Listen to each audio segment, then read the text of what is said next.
राधे राधे सभी गुरु भक्तों को स्वागत है आपके अपने चैनल परम गुरु की वाणी पर। आज हम श्री प्रेमानंद महाराज के मुख से सुनेंगे कि हस्त मैथुन करने से क्या क्या नुकसान होते हैं, मानसिक रोग होते हैं, क्या दुविधाएं आती। इसका सत्संग बहुत ही मधुर और सहज लहजे से समझाया गया है। आओ सुनते हैं मधुर वाणी से। राधे राधे महाराज जी, आपके चरणों में कोटि कोटि प्रणाम। महाराज जी, मेरे को 17 साल से मानसिक रोग है, जिसके कारण मेरी दवाइयां भी चल रही हैं। डॉक्टर के कहने पर मैंने हस्तक्रिया भी शुरू कर दी और तब से ही कर रहा हूं। दवाइयां न लेने पर थोड़ा एग्रेसिव हो जाता हूं, काम करने का भी मन नहीं करता, नहीं आत्मविश्वास रहा है, हर समय खाने का ही मन होता है। वो डॉक्टर है। ब्रह्मचर्य से स्मृति पवित्र होती है, ब्रह्मचर्य से डिप्रेशन दूर होता है। और तुम्हें ब्रह्मचर्य रहित करने के लिए हस्तक्रिया किया कह दी, यही तो मूर्खता है। किस डॉक्टर ने कह दिया? ब्रह्मचर्य से जो महानता आती है वो तुम्हें पहले तो मार दिया उसने। ब्रह्मचर्य का नाश करना बता दिया तो मार तो दिया ही उसने। कहां से औषधि देगा? नींव नष्ट कर रहा है, बिल्डिंग बनाना चाहता है। शरीर की, जीवन की, स्मृति की, सबकी नींव है ब्रह्मचर्य। कई बार करते हो? 3। मतलब दुर्दशा हो गई। 3 बार किसी स्वस्थ आदमी को हस्त मैथुन बता दोगे, 2-4 महीने में डिप्रेशन ना आने लगे तो हमें बता देना, तुम डिप्रेशन से दूर होगे। अरे ब्रह्मचर्य वीर नाश और उसकी दिमागी स्थिति को पुष्ट करना चाहते हो वीर नाश करके, जबकि वीर से दिमागी स्थिति पुष्ट होती है। खून को मथ करके वीर बनता है। एक मनोवाह नाड़ी है अंदर, संचालित हो जाती है।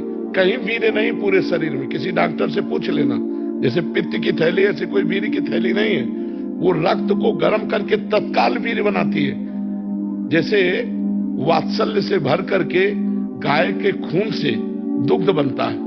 बछड़ा ना हुआ हो फिर दूध निकालो थन से, भला में बताओ कि 5 लीटर निकला, उसी रक्त से बनता है दूध। ऐसे ही मनुष्य के शरीर में एक नाड़ी है, मनोवाह नाड़ी। जब हम काम चिंतन करते हैं या हस्त मैथुन आदि के द्वारा अपनी जनेंद्री को गर्म करते हैं तो मनोवाह नाड़ी संचलित हो जाती है, पूरे खून से निकालती हो पूरा सप्तम धातु वीर्य को। दिन में 3 बार, बताओ, गजब कर दिया। अब क्या जीवन रह जाएगा? कोई काम करने का मन नहीं होता, आत्मविश्वास एकदम हिल गया है। आज से पहली बात बंद करो, हस्त मैथुन बंद करो, ठीक है? खुली हवा में सुबह 2-3 किलोमीटर दौड़ो, सात्विक भोजन करो, हरी पत्ती वाला अधिक भोजन करो और राधा नाम जप करो। और 1 महीना बाद हमारे पास आना, बताना कि तुम, ये तो हम तुमको बताया है। मूल बात है, हमने जो तुमको कहा वो करके देखो। तुम्हें जैसे हम आपको आदेश करें जाओ यमुना स्नान करो जाके, तो अब तुम हमारी ताकत से यमुना स्नान करके आओगे। उसमें हम केवल कह ही नहीं दिया है, तुम ठीक हो जाओगे। ठीक है? राधा नाम जप करो। आज से हस्त मैथुन मत करना, बिल्कुल। और आप 2-3 किलोमीटर जितना दौड़ सकते हो उस रफ्तार से दौड़ो और सात्विक भोजन पाओ। सात्विक भोजन का मतलब कोई मांस मदिरा ये सब चीज नहीं होनी चाहिए।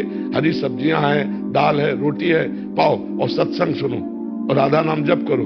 1 महीने में हमें बताना कि तुम ठीक हो रहे हो कि नहीं, तुम्हें कैसा लग रहा है। 1 महीने हस्त मैथुन मत करना आज के बाद, ठीक है? महाराज जी, जो आपने नियम बताया ना, मैंने ये 1 साल से किए थे। उससे पहले ऐसे डिप्रेशन और डर बना रहता था। अब महाराज जी आपकी कृपा से ना अंदर में आग चल रही है। हाँ बिल्कुल, कोई डर नहीं है महाराज। बिल्कुल बिल्कुल आपके कृपा से नाम जब होता है, जिंदगी मौज में काचे कट रही है। बिल्कुल बिल्कुल। नहीं, अच्छे हो जाओगे तुम, मस्त हो जाओगे तुम। बहुत प्रमोट कर रहे हैं इस चीज को। मैं भी बताते लोग, हाँ जी मेरा सवाल नहीं था, लेकिन डॉक्टर बहुत बड़ी बड़ी तर्क दे रहे हैं। ऐसे ही तर्क दे रहे हैं, उनकी तर्क सुन के लगता है कि तो बड़े तर्क को बात कर रहे हैं। वो बड़े विद्वान डॉक्टर कहते हैं कि इससे टेंशन दूर होती है। तुम्हारी दूर हुई? नए नए लड़कों को बर्बाद कर रहे हैं, छोटे छोटे बच्चों को बर्बाद कर रहे हैं। हम किसी को भी ये बात कह रहे हैं कि अगर आपको डॉक्टर की बात माननी है तो 2 महीने आप कीजिए और रिजल्ट लिखिए, और 1 महीने ब्रह्मचर्य से रहिए, उसका रिजल्ट लिखिए। आपको खुद पता चल जाएगा कि बात किसकी सत्य है। यहाँ सैकड़ों बच्चे ऐसे आए जो की स्थिति में पहुंच चुके हैं हस्त मैथुन के द्वारा। अरे जी, कभी आपका वीडियो जब ब्रह्मचर्य के ऊपर डालते हैं तो मतलब हजारों की संख्या में ऐसे कमेंट्स आते हैं कि हम तो मतलब बर्बाद हो गए हस्तक्रिया करने पे। और ऐसे भी आते हैं जिन्होंने छोड़ दिया कि उनका जीवन में कैसे परिवर्तन। कितनी गंदी बात के लिए ये डॉक्टर उत्साहित करते हैं, कितनी गंदी बात के लिए प्रमोट कर। ऐसे ही महाराज, जैसे यहाँ सवाल पूछा गया है, ऐसे ही वहाँ सवाल पूछा उससे, तो उसने कहा कि ये तो सही है, करना चाहिए। कलयुग बढ़ेगा कैसे, लोग नष्ट कैसे होंगे? इसी से नष्ट होंगे जब बड़े स्तर से ये बातें प्रचार प्रसार की जाएंगी तो यही होंगे। अब एक कोई फिल्म थी, लड़के ने बताया कि फिल्म से उत्साह बना हस्त मैथुन करने का। जब हस्त क्रिया से हम घर्षण करते हैं तो मूत्रेंद्रिय की जो नस नाड़ियां होती हैं वो इस कोट की हो जाती है कि कुछ दिन के बाद फिर वो संतान उत्पन्न करने की क्षमता ही नष्ट हो जाती है। जरा सा चिंतन हुआ वीरपात हो गया, जरा सा छुए वो वीरपात हो गया। जो गृहस्थी धर्म वो उसकी योग्यता ही खो देता है। और चिड़चिड़ा स्वभाव हो जाना, कमर में दर्द होना, घुटनों में दर्द होना, किसी बात को सोचकर ही भार लगना, किसी बात पर घुस नहीं पाना, ये बहुत सी कमियां आ जाती है। और कैसे डॉक्टर यार की ऐसी बातें करते हैं।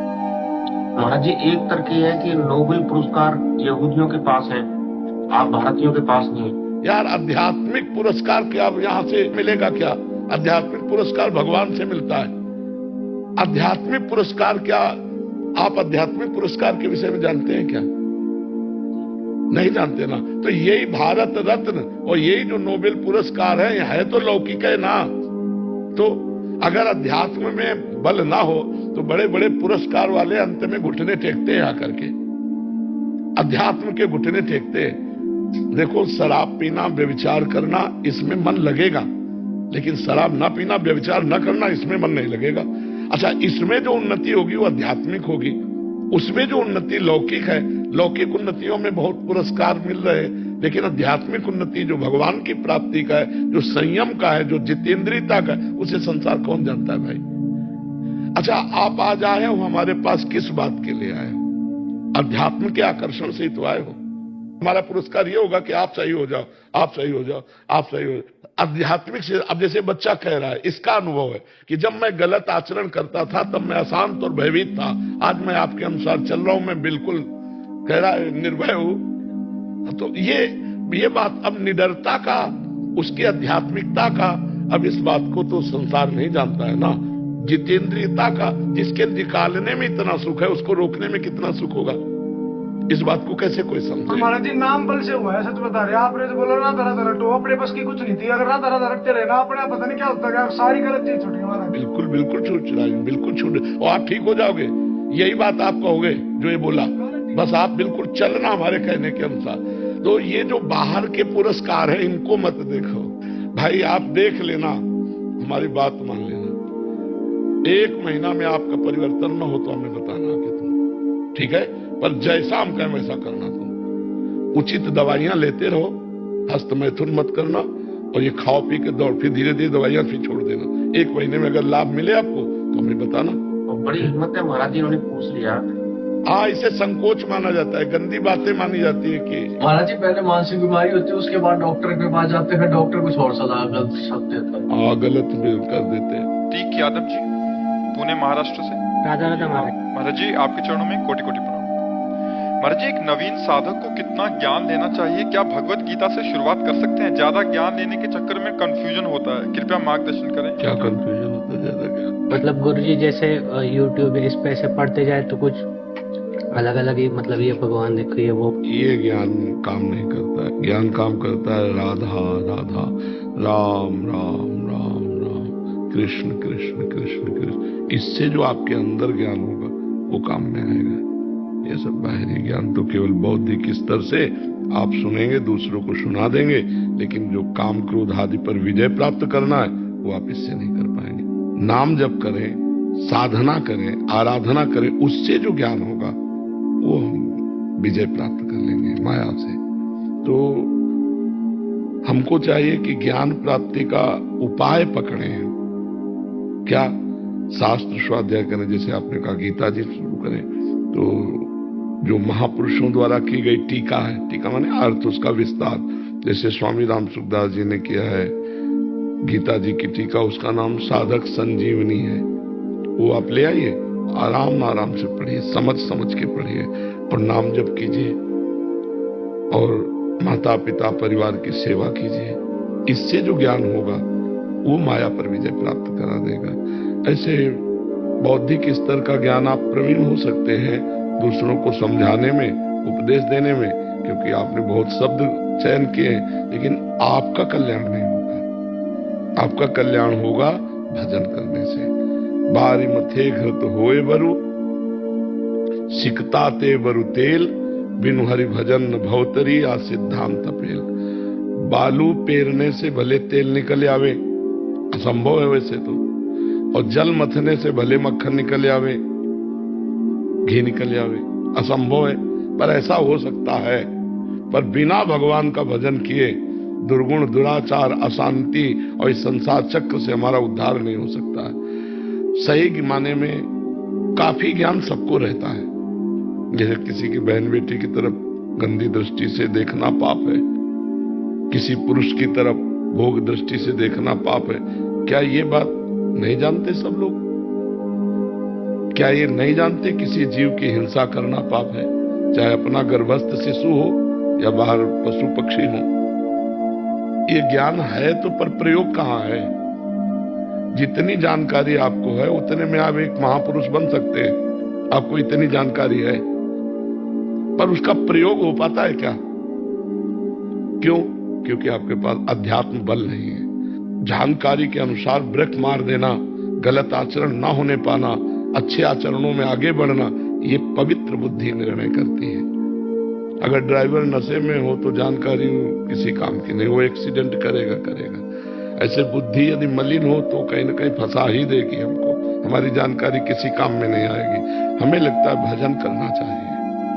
अच्छे आचरण करने से, पवित्र आचरण करने से हमारे अंदर दिव्य शक्तियां जागृत होती हैं। मलिन आचरण करने से हमारी जीवनी शक्ति का नाश होता है। तो ज्ञान तो बहुत लोगों को है जो पर उपदेश करते हैं, लेकिन अपने जीवन को सुधार पाए ऐसे बिरले कोई मिलेंगे।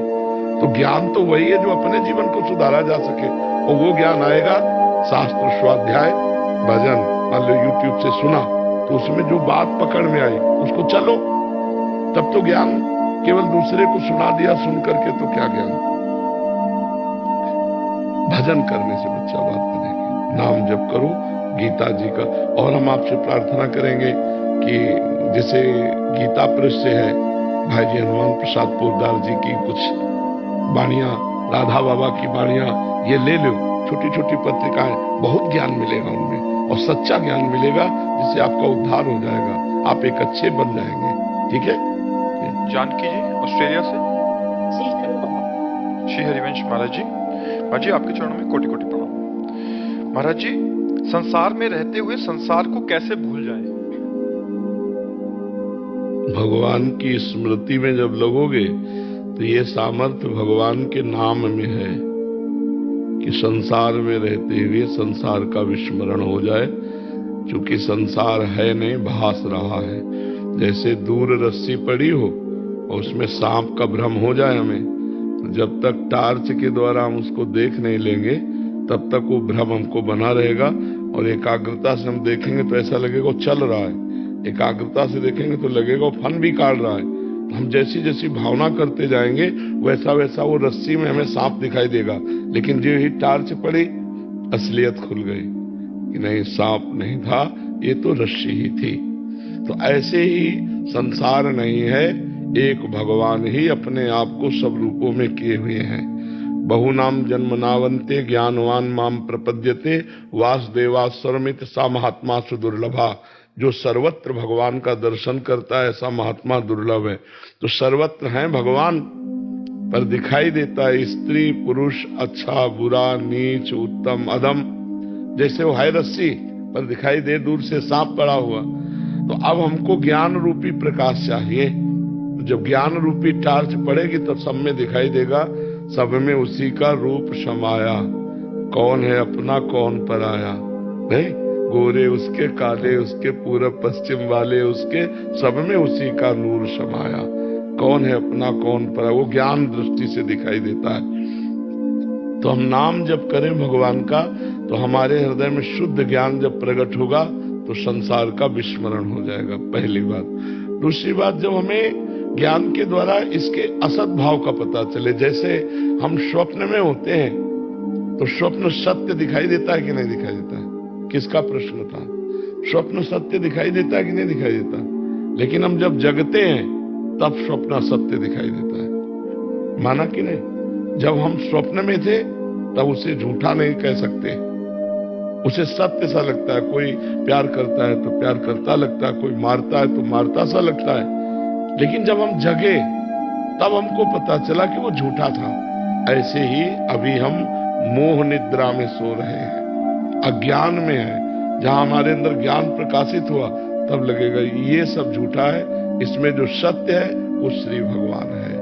तो जब भगवान सत्य भास जाते हैं तो जैसे हमने स्वप्न को देखा कि वो झूठा, अब उसकी ज्यादा याद नहीं आएगी क्योंकि उसका महत्व नहीं रहा, यार सब झूठा है। ऐसे उमा का हूं मैं अनुभव अपना, सत हरि भजन जगत सब सपना। ये पूरा संसार भगवान शिव कह रहे हैं ये स्वप्नवत है, पर ये कब पता चलेगा? जब आप भजन के द्वारा ज्ञान में जगेंगे तब।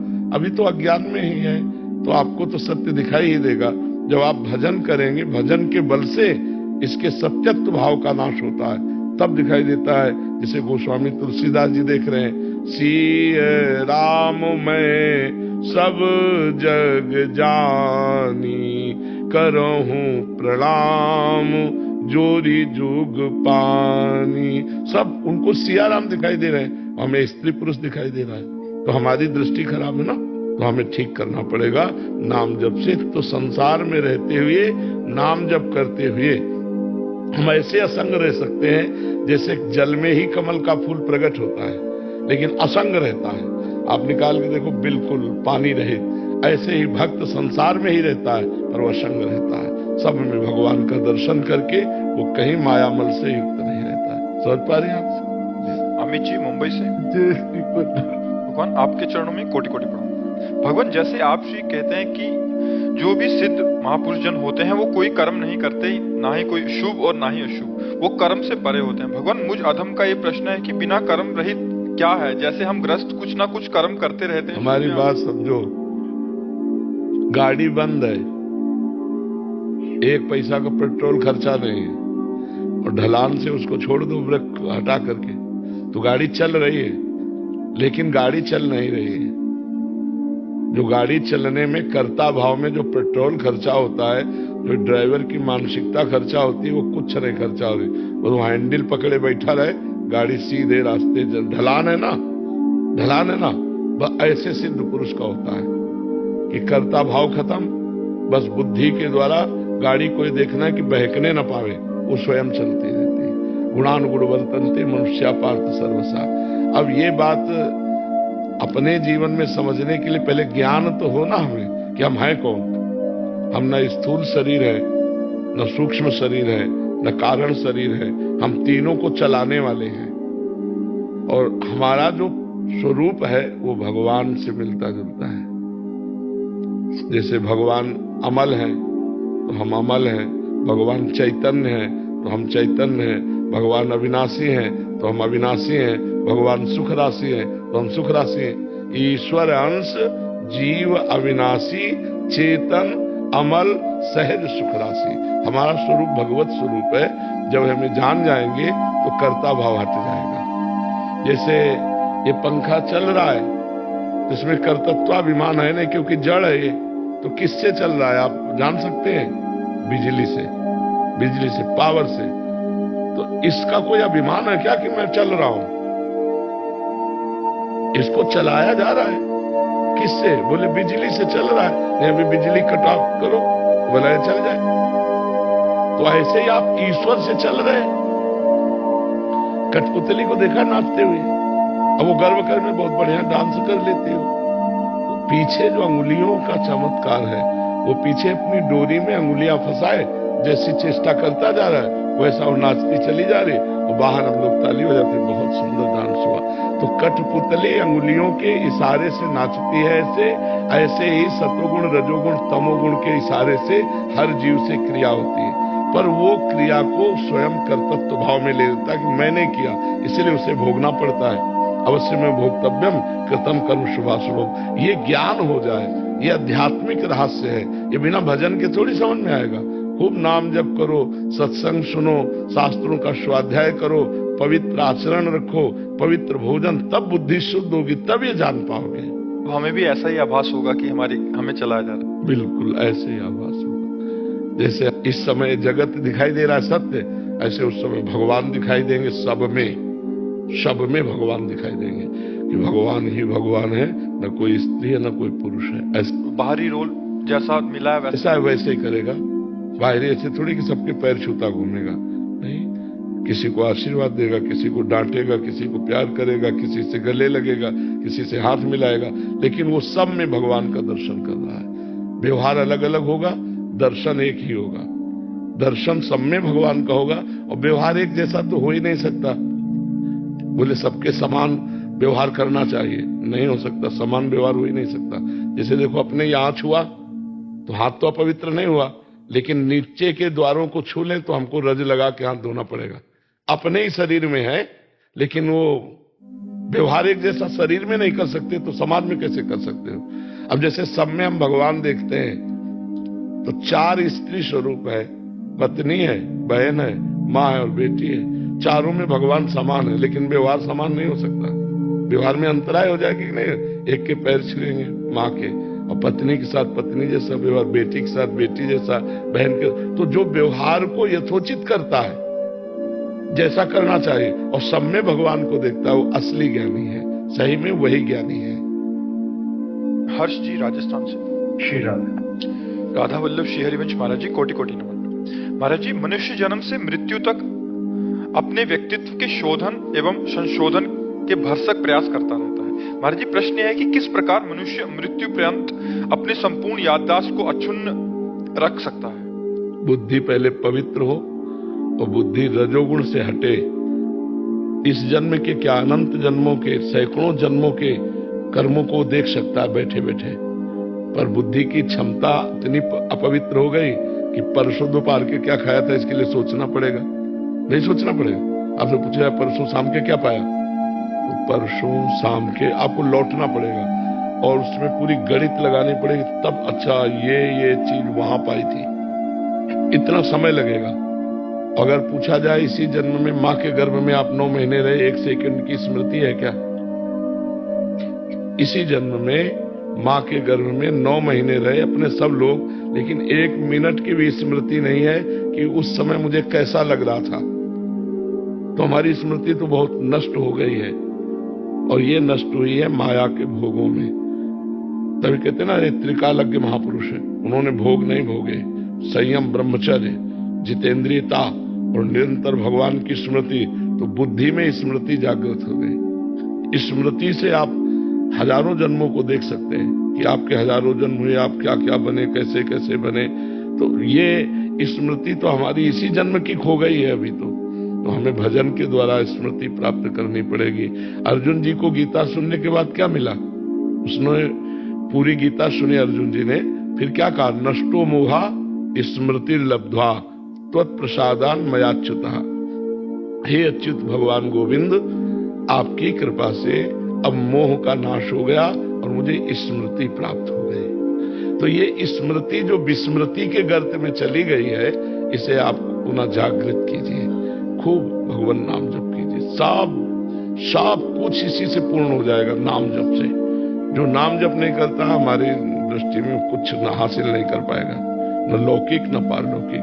और नाम जप करता है तो लौकिक पारलौकिक जो चाहेगा वो प्राप्त हो जाएगा, पक्का। शपथ पूर्वक कहते हैं, शपथ कसम पूर्वक। नाम जप करोगे तुम्हारा इस लोक और परलोक दोनों जगह मंगल होगा। नाम जप नहीं तो सब बकवास है। सब साधन कर यह फल सुंदर, प्रभु पद पंकज प्रीति निरंतर। खूब नाम जप करो, इसी से भगवत स्मृति जागृत हो जाएगी। और जब भगवान की स्मृति हो गई तो भगवान में सब विराजमान है, जो चाहो इस स्मृति में देख सकते हो। पर ऐसी स्मृति तो पहले आए कि हमारी स्मृति में भगवान आ जाए, हर समय उठते बैठते चलते फिरते भगवान की स्मृति हो जाए। जी। रमेश चंद्र गुप्ता जी, बरसाना से। श्री हरिवंश महाराज जी, आपके चरणों में कोटि कोटि प्रणाम। महाराज जी, यदि राधा नाम से गुरु जी की कृपा से प्रीति हो गए हो तो क्या महाकुंभ में जाना जरूरी है क्या? वो जहां बैठा वही महाकुंभ है। देखो, सबको जाना चाहिए। तीर्थराज प्रयाग है, गंगा जी हैं, यमुना जी हैं, सरस्वती का संगम है, एक तो ये, और दूसरे बहुत से संत समागम का संगम है। वैष्णव जी है, सन्यासी जी हैं, अवधूत जी हैं, नागा जी हैं, बड़े बड़े संत महात्मा है, उनका समागम है। ये परम लाभ है। पर अगर जिसके ये भावना है कि कि मैं राधा राधा रटता हूं, कहीं नहीं जाता, तो उसे कहीं जाने की जरूरत नहीं। तीर्थी कुर्वन्ति तीर्थानि, उसके चरण जहां पड़ जाएंगे वहां तीर्थ बन जाएगा। जब गंगा जी ब्रह्मलोक से धराधाम पर आने की हुई तो दो बातें पूछी कि जब मैं ब्रह्मलोक से गिरूंगी तो नीचे रसातल को चली जाऊंगी, बीच में रोकेगा कौन? तो महादेव जी को तपस्या के द्वारा भगीरथ ने प्रसन्न किया, तो महादेव ने जटा में रोक लिया, ब्रह्मलोक से जटा में और जटा से फिर भूतल में। दूसरा प्रश्न था कि पापी लोग मेरा स्पर्श करेंगे तो मैं पाप से युक्त हो जाऊंगी, तो मुझे निष्पाप कौन करेगा? तब भगीरथ जी ने कहा जो शांत स्वभाव वाले साधवा समदर्शिना, ऐसे महापुरुष जो निरंतर भगवान का स्मरण करते, वो जब हे गंगा आपका स्पर्श करेंगे तो आप निष्पाप हो जाएंगे। गंगा को भी निष्पाप करने की सामर्थ्य भगवत प्रेमी महात्मा में है। अगर वो एकांत बैठा भगवान का दर्शन कर रहा है तो दो हैं, एक तो है अचल प्रयाग जहां जाओ, और एक है चलते फिरते प्रयाग। मुद मंगलमय संत समाजो जो जग जंगम तीर्थ राजू। अगर संत समागम मिल गया तो चलते फिरते तीर्थराज प्रयाग का हमने अवगाहन कर लिया। अब प्रयाग में सबसे बड़ा लाभ है कि बहुत से संतों के एक साथ दर्शन हो जाते हैं, बहुत से संतों की चरण रज मिल जाती है। हमको यही सबसे बड़ा लाभ है हमारी दृष्टि में कि इतने संत हम भारत और विश्व के जहां खोजने जाएं तो पूरा जीवन लग जाएगा, हम नहीं मिल पाएंगे। और 2-4 दिन में सब संतों के दर्शन कर सकते हैं, हर गली घूमो सब संत महात्मा के दर्शन। और अगर ये है कि मैं नाम जप कर रहा हूं निरंतर, मुझे कहीं नहीं जाना, तो कहीं जाने की जरूरत नहीं, अपने कहीं नहीं जाते। महाराज जी हम बरसाना में रहते हैं, तो महाराज जी अभी धाम में चिंतन करते हुए मन लगता है, तो क्या श्री जी के महल 3-4 दिन में चले जाएं तो चलेगा? बहुत बढ़िया, बहुत बढ़िया, आप चिंता न करो। आपका शरीर बूढ़ा हो रहा हो तो नौ किशोरी आ जाएंगी सखियों के साथ, आप चिंता न करो। हाँ, खूब नाम जप करो। महाराज जी एक प्रश्न पूछ सकता हूँ छोटा सा? महाराज जी पिछले 1.5 साल से मैं वृंदावन आ रहा हूँ, हर महीने आप बुला रहे हैं मुझे आपकी कृपा से। महाराज जी अब परिस्थिति ऐसी घर की होगी कि मेरे को आना बहुत मुश्किल लग रहा है, और काम में रुचि थोड़ी बढ़ा रहा हूँ, परिस्थिति खराब कुछ ऐसी हो गई है। तो महाराज जी बहुत डर लग रहा है कि आपसे कहीं दूर ना हो जाए, श्री जी से दूर ना हो, नाम जब कम हो गया है। नहीं, नाम जब कम मत करो, वृंदावन आना कम हो जाए तो कोई बात नहीं, हमसे मिलना कम हो जाए तो कोई बात नहीं, नाम जब कम ना करो। आने जाना ये सब अलग बातें हैं, नाम जब जहां हो भाई, हमारे पास आने का वृंदावन आने का ये फल है नाम जप। अगर नाम जप छूट गया तो फिर सब ठीक नहीं है। नाम जप करते हुए कार्य करो, संसार के का बहुत समय होता है, 24 घंटा होता है, 6 घंटे सोने में रख लो, खाते हुए भी नाम जप किया जा सकता है, चलते हुए भी नाम जप किया, काम में बीच बीच नाम जप किया जा सकता है। अगर हमारी लगन हो तो हम बहुत नाम जप कर सकते हैं। देखो 8 घंटा 12 घंटा से ज्यादा कोई काम नहीं करता होगा, और 12 घंटा लगातार काम नहीं होता है, बीच बीच में हमको टाइम भी मिलता है, उस समय हम नाम जप कर लेते हैं। शेष 6 घंटा सोने में चले गए, 2 घंटा हम कह रहे हैं भोजन और नाश्ता और दुनिया में इसमें चले गए, 4 घंटा बचते। 4 घंटा भजन करो, बड़े बड़े भजनानंदी कहलाओगे। पर हम लोग समय बर्बाद करते हैं और कहते हैं हमारे पास समय नहीं है, हम नौकरी करते हैं हमारे पास समय नहीं, हम किसानी करते हैं हमारे पास समय नहीं। अब 24 घंटे फावड़े चलाते रहते हो क्या? 24 घंटे कलम चलाते रहते हो, 24 घंटे लैपटॉप में बैठे रहते हो, उसमें भी समय मिलेगा। थोड़ा लिखा राधा, फिर लिखा फिर राधा। अगर हमारी लगन है तो हम हर कार्य करते हुए बहुत बड़ा भजन कर सकते हैं। चिंता सताती रहती है, जैसे कोई परिस्थिति जो खराब। भगवान के सहारे रहो, परिस्थिति सबकी खराब है, किसकी अच्छी? कोई न कोई सबके पास अधूरापन है। क्यों? सबके जीवन में अधूरापन है कि यार अगर ये हो जाता तो हम पूरे हो जाते। सबके जीवन में अधूरापन है, हम लोग इस धोखे में न रहे। माया इसी अधूरेपन में बुढ़ापे तक मार देती है और एक को भजन नहीं हो पाता। ये होता है कि अब ये हो जाए फिर भजन करो, अब ये हो जाए फिर भजन को टालते रहते हो, मृत्यु नजदीक आ जाती है और मर जाते हैं। सरवरीक शाह जी असम से। राधे राधे। राधे राधे महाराज जी। महाराज जी हम सब ये जानते हैं कि भगवान अंतर्यामी हैं और सब कुछ भगवान ने पहले से ही तय करके रखा है, तो हम कैसे विचार करें कि भगवान ने मेरे लिए क्या तय किया है, मैंने जीवन का उद्देश्य क्या है, मेरे जीवन का कैसे पता चलेगा? भगवान ने तुम्हारे लिए तय नहीं किया है, तुम्हारे कर्म में तुम्हारे लिए तय किया है। अवश्य में भोक्तव्यम कृतम कर्म शुभाशुभ। भगवान ने तुम्हें चांस दिया है, जैसे मनुष्य जन्म दिया है, अब पूर्व के जो कर्म हैं वो दुख सुख तुम्हें दे सकते हैं, कभी सुख मिलेगा कभी दुख मिलेगा। अब जो नया कर्म करना है वो तुम्हारे ऊपर छोड़ दिया गया है। खेती दे दी गई और जोतने के लिए व्यवस्था दे गई और बीज दे दिया गया कई प्रकार के। अब कौन सा बीज बोते हो तुम्हारे ऊपर, बबूल बोते हो कि गन्ना बोते हो, दाख छुआरा क्या बोते हो। ऐसे ये कर्म भूमि भारत भूमि है, तुम्हें बुद्धि दे दिया गया और इसके बाद छोड़ दिया गया। इसमें अब क्या कर्म करते हो, पाप कर्म करते हो या पुण्य कर्म करते हो, तपस्या भजन करके भगवान को प्राप्त करते हो या गंदे आचरण करके नरक जाते हो, इसमें भगवान ने निश्चय नहीं किया, ये तुम्हारे ऊपर निश्चय छोड़ा गया है। अब तुम जो कर्म करोगे उसी का परिणाम तुम्हें मिलेगा। अब यदि अपने आप को भगवान के चरणों में समर्पित करते हो तो वो बागडोर संभाल लेंगे।